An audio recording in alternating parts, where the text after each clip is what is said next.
in the automation space, there's lots of interesting problems to solve. Obviously, we have investments in companies like Agility Robotics, who have a very practical, very capable bipedal robot that can go where humans go. And we're developing applications for that robot. You know, logistics is one, but there's many other places where you want to be able to have something which can operate in this unstructured human environment, where it's hard or dirty or dangerous. And Digit has this radical mechanical design that allows it to run for a long time on modest amounts of power. So there's some broad applications from precision agriculture to logistics to life sciences that we're making bets in. So somewhere in terms of like people's daily routines, when will they first start seeing like robotics and automation kind of come in and kind of touch them on a daily basis, and what areas do you think they'll impact first? Today we live in environments where we have fabulously capable and safe vehicles, which are entirely a product of automation. We have food supplies which depend on industrialization of agriculture. So I think there will continue to be innovations in automation which improve our lives that don't look like robots walking around in the street. We often think about, when we think about automation, about autonomous vehicles and other things which are more intrusive, like darkening the skies with drones delivering pizzas. And I hope it's a long time before those sorts of automation things happen, because I don't think we want that from our robots. Autonomous vehicles are interesting. I think people have misunderstood how hard the last little piece of that automation is.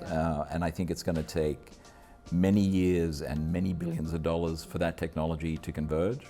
And I think there are certainly roles of technology which are more immediate and more achievable than sentient vehicles that can drive themselves.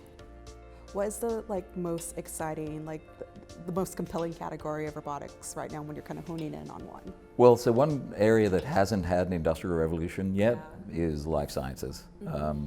If you look at a modern body shop, right, Elon's body shop, for example, it's already 95% automated. Incremental robotics in there is not going to help. And in some cases, some of these guys are I think a little over-automated. In contrast, life sciences has these emerging individualized therapies which are essentially being done in white-collar sweatshops, and those therapies are innovative and incredibly effective, but they're also horrifically expensive because that process is now a very manual process. So I think there's a real opportunity to take the amazing tour de force manipulators and AGVs and things that we have automating manufacturing processes and apply that with software and other mechanisms, AI and other tools that we now have, to scaling out life sciences to be able to get individualized therapies accessible to everybody. Do you have any contrarian thesis on investing in robotics, or takes that maybe other investors would kind of quibble with? Well, I think there is this problem where we often misunderstand what's really hard for robots and what isn't. We were very excited about reinforcement learning, lending robots the dexterity that we have. I think we still don't know how to do nearly all of that.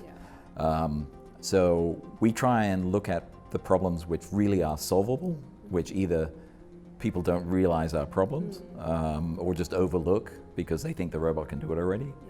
And that has to do with dexterity and intelligence, and it's going to require new tools and it's going to require new investments to give the robots the cognition they require.